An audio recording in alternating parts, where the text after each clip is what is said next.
Okay, so these are my DRIs. These are my dietary reference intakes. These are the things, RDA, UL, AI, EAR, EER, AMDR, that you need to be able to know. These DRIs, these dietary reference intakes, are a standard for which intake is needed. Vitamins, minerals, they'll have one of these acronyms. For energy, how many calories you consume, AMDR. Okay. These are a great guide for you to have a good diet, to have good nutrition.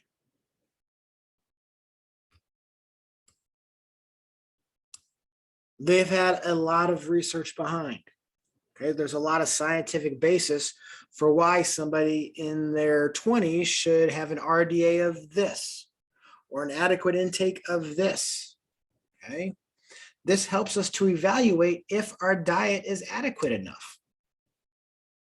And if I'm not consuming the RDA, okay, now I need to either eat this fruit, vegetable, or maybe I need to supplement. Maybe it is so low that I need to supplement now. Okay, so this allows professionals to really evaluate the effectiveness of an individual's diet. And if it is truly substandard, then we can devise a plan for that individual to get their stores back up. All right. Who establishes all this nonsense? Well, the government. You don't trust the government. Well, you have to here. The government agency that is behind the dietary reference intakes, those DRIs, that is the Food and Nutrition Board of the National Academy of Medicine. I just love saying it. Right? Every 4 to 5 years, they go in and they look at the data. They look at what's been coming in through all the surveys and whatnot. And they look to see if they need to adjust any of the recommended, DRIs. Right?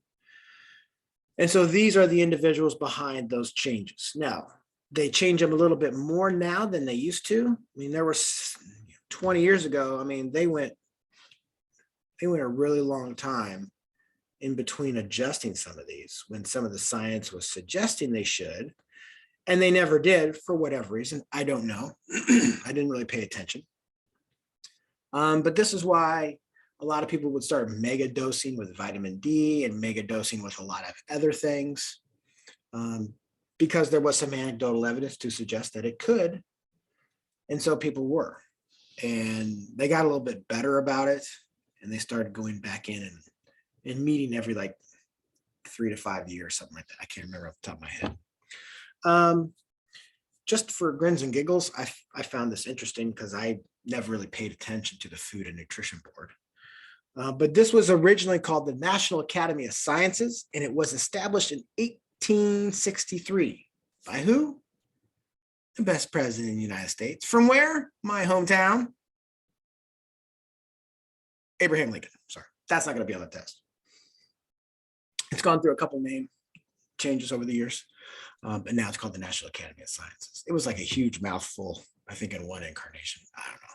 Then they got smart and started making it smaller. But I just found it interesting that this FNB has been around since the 1860s. It's changed its name over the couple of years, but it's still its main purpose, its main goal has been to try to develop the DRIs, to have some kind of national standard for which everybody can follow to know this is a good diet, this is not a good diet.